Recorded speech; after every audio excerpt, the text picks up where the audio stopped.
Hurricanes are in Minnesota tonight against a Wild team that shut them out at Lenovo Center. It was a 4-0 game on January 4th.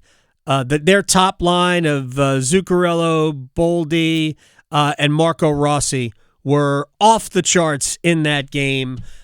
So Carolina has that in the back of their mind. They did win in Minnesota last year. They did win up at, I think it's called XL. I'm not really sure what the name of the arena is. It doesn't really matter.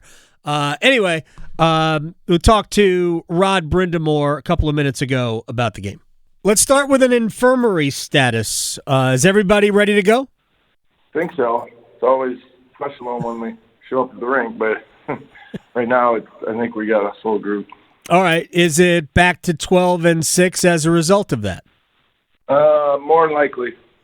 All right. Let me get your thoughts on Scott Morrow. I know we saw him play a couple of games last year, but last game was different. It's a game of actual consequence. So what'd you see from him that you liked?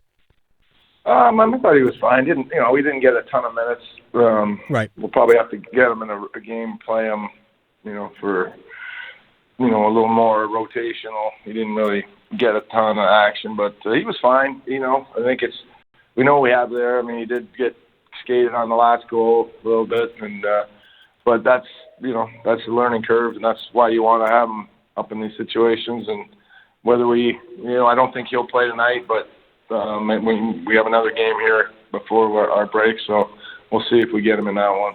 Is the plan to keep him here for the rest of the season?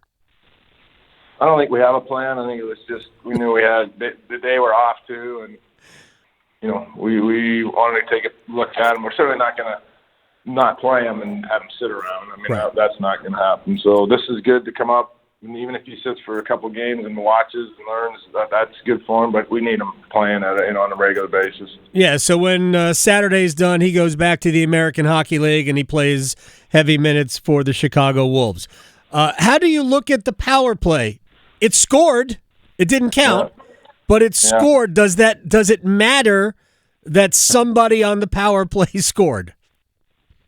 Well, yeah. I mean, that's how you get graded. We actually. If you say, okay, that was a goal, and then the next one we hit the goal post, ran and beat the guy.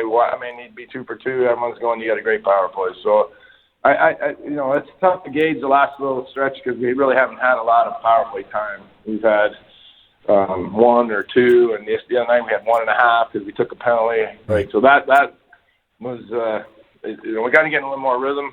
I feel like to really assess. We got the new players put in, so that all this.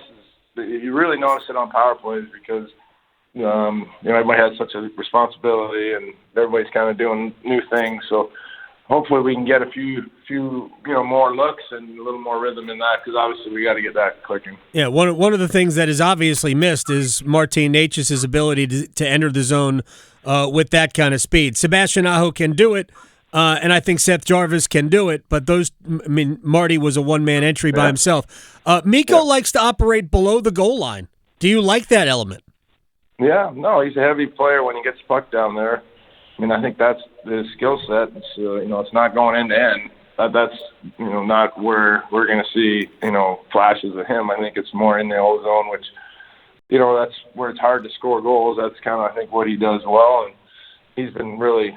I think he's been good. He's been really unfortunate. he's been all around it. Yeah. Had a lot of chances in every game, goal posts in every game. So hockey's a game of inches. So hopefully we start getting some of those bounces because, like you said, he's really good below the tops of circles. All right, real quick about the Sebastian Aho line, which against the Kings was excellent, just didn't score. Not as good against against Winnipeg. Of course, Winnipeg is a little bit different than the LA Kings, too. Do you sense any frustration among that trio because they know they've played well and haven't gotten anything for it? I think there's always frustration when you don't win and then don't score. But I think these guys also understand, like, in every game they've had opportunities. And so that's what you want. If you're not getting opportunities, then you're really frustrated. I think it's, these guys know if you continue to play like that and get your chances, the odds say you're going to start cashing in. So they certainly had a good game in LA. That didn't transfer. The other night was, really was an even game all the way around. It's just we didn't get, anything kind of going our way. So, tonight's a new night, and we'll see how it goes. All right, final thing, and this is about Minnesota. When you and I talked before the game in Raleigh, you said we have to be prepared to play one of those games. Like Minnesota plays a road game at home, right? That's the way they play. So what is the plan? What do your guys have to do tonight to be successful? Yeah, it's being patient with your game, not try to force things. I mean, I think you kind of said it. It's they're very patient with their game, and they're not giving you odd man rushes. You're not getting those up and down chances that you look for when teams are aggressive. And, you're like, okay, if we can just get good puck support here and move it quick, we're going to get our chance. That's not what's going to happen in this game. You just got to put the work boots on and go to work, put it behind them, and try to grind out some goals, because that's the only way it's going to happen.